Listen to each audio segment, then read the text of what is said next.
Olá, tudo bem com você? Seja bem-vindo ao nosso canal. Nosso papo de hoje é sobre a gripe espanhola, principalmente sobre a segunda onda que foi devastadora, foi muito mortal. A gripe de 1918 teve um saldo de cerca de 100 milhões de mortos até o ano de 1919. Os números de óbitos são muito mais superlativos, mas existem paralelos assustadores com a pandemia da Covid-19. O comportamento humano como entrave à saúde pública, uma gama enorme de sintomas e também surtos que se espalharam. Vamos viajar na história? Vem comigo nessa!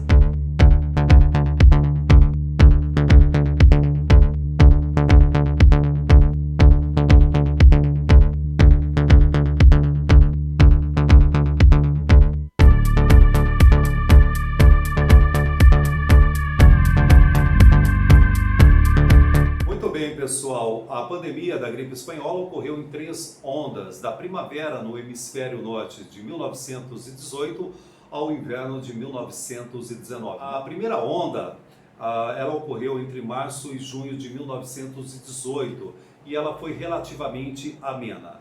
A maioria das mortes ocorreu principalmente na segunda onda, que começou em setembro de 1918. E por que a segunda onda causou tantas mortes?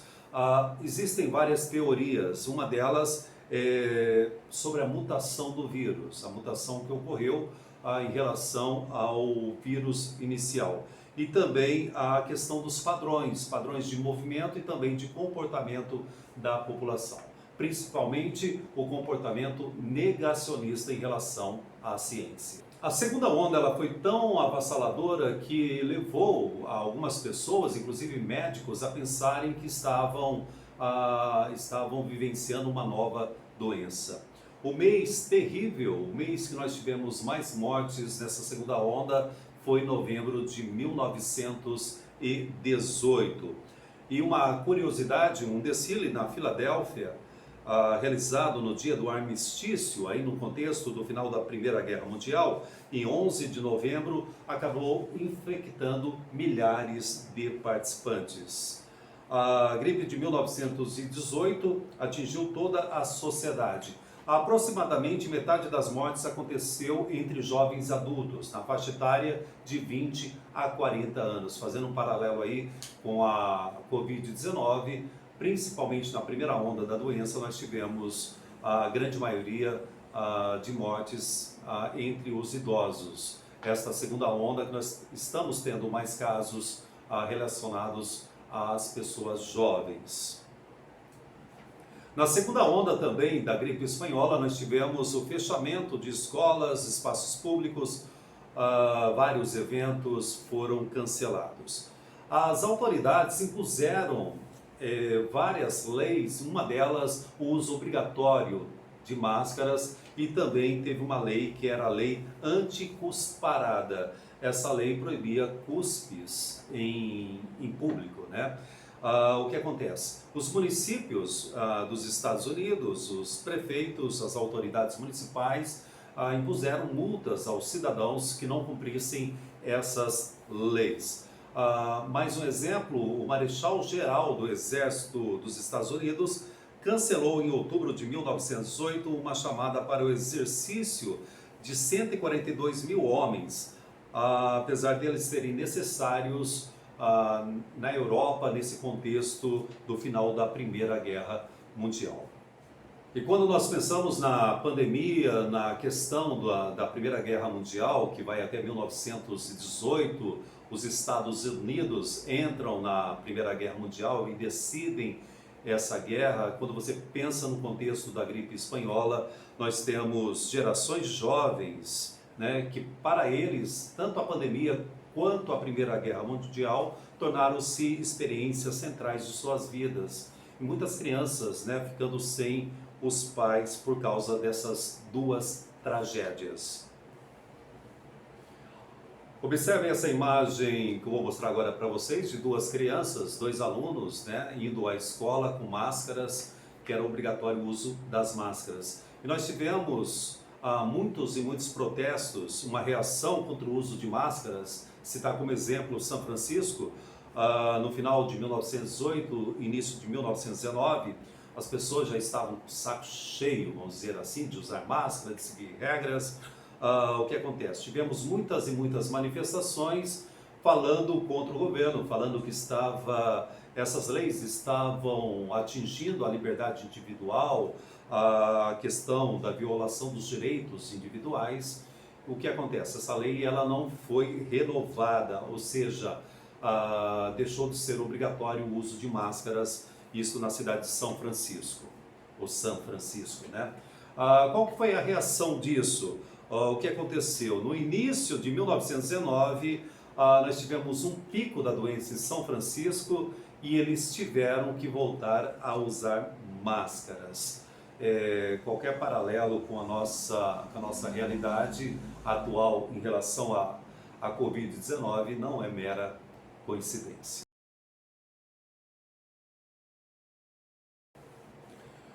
E o Brasil? E o Brasil em relação a essa pandemia da grande gripe, da gripe espanhola, o que aconteceu no Brasil? No Brasil tivemos também quarentena. No pico do contágio, escolas, lojas e também várias atividades foram obrigadas a fechar, né? Nós tivemos o fechamento do comércio, de fábricas, de escolas para conter o avanço da doença.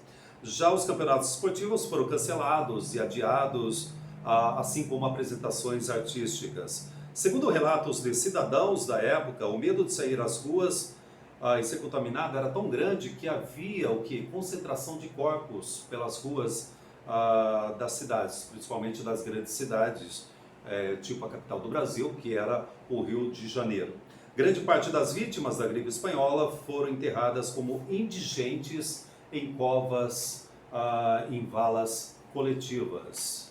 E olha só, observem essa foto aí, que é de um trabalho atual de arqueólogos, isso na cidade de Anchieta, no litoral, a cidade de Anchieta que fica no litoral capixaba. Inclusive foi lá que o padre José de Anchieta viveu os últimos momentos, né, de sua vida, por isso tem esse nome Anchieta. Tem uma vala que foi descoberta por arqueólogos com vários fósseis, esqueletos, e provavelmente são vítimas da gripe espanhola. De acordo com historiadores, as autoridades brasileiras da época demoraram a agir. Medidas de prevenção e distanciamento social só foram tomadas quando a pandemia já acometera grande parte do país. Alguma novidade nisso? Não, né? Dados da Fiocruz indicam que entre outubro e dezembro de 1918, período oficialmente reconhecido como pandêmico, 65% da população do Rio de Janeiro adoeceu. Só no Rio de Janeiro nós tivemos um total de 14 mil mortos e em São Paulo mais ou menos 2 mil mortos, né, 2 mil pessoas que foram vitimadas pela gripe espanhola. Rodrigues Alves, ele morreu vítima da gripe espanhola. O Rodrigues Alves, que comandou o Brasil de 1902 a 1906, no contexto da República Velha, da República Oligárquica, e depois ele se candidatou novamente à presidência da República em 1918. Só que antes de tomar posse, antes de assumir o cargo, ele morreu vítima da gripe espanhola. Quem acabou assumindo foi o vice-presidente, o Delfim Moreira. O Delfim Moreira, inclusive, que foi o primeiro presidente interino do Brasil. Muito bem, o passado mandando lembranças. Esse é o grande barato de estudar história. Você conhecer o passado para você compreender o presente e buscar o quê? Um futuro melhor. Mas nem sempre isso ocorre, né? Precisamos estudar mais história, aprender com os erros do passado, com os acertos do passado, né? E esse passado de praticamente 100 anos, e aprendemos muito pouco em relação às pandemias. A questão do negacionismo, a questão de não levar a ciência a sério e também de não levar a história a sério. História é interessante, por causa disso também. Ela traz informações do passado que nos ajuda a compreender o presente e a melhorar o futuro.